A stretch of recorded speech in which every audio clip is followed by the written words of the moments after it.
राज्यातील परिस्थिती बदलायची असेल तर मंत्रिमंडळाचा विस्तार करा. देवगिरी निवासस्थानी झालेल्या बैठकीमध्ये नेत्यांचा सूर होता अशी माहिती सूत्रांकडून मिळते.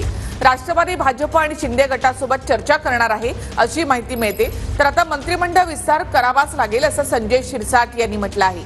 मंत्रिमंडळ विस्ताराचा निर्णय शिंदे, फडणवीस आणि अजित पवार घेतील असं शिरसाट म्हणाले. मला वाटतं आता सत्ता विस्तार हा करावा लागेल.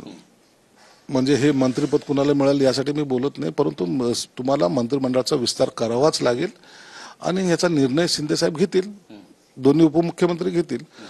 परंतु हे करणं गरजेचं आहे एवढं मात्र माझं निश्चित मत आहे. तुमचं देखील नाव चर्चेमध्ये, तुम्ही तर संभाजीनगरचे पालकमंत्री व्हाल अशी चर्चा सुरू झाली आहे सोशल मीडियावर. आता माझं नाव आता इतक्या वेळा चर्चेत आलेलं आहे की आता मला नाव आलं का मला यांचं पण नाव, माझं स्वतःचं नाव आलं तर मला भीती वाटायला लागते. म्हणून आता मी नाव आलं तरी खुश होत नाही, नाही आलं तर नाराजही होत नाही.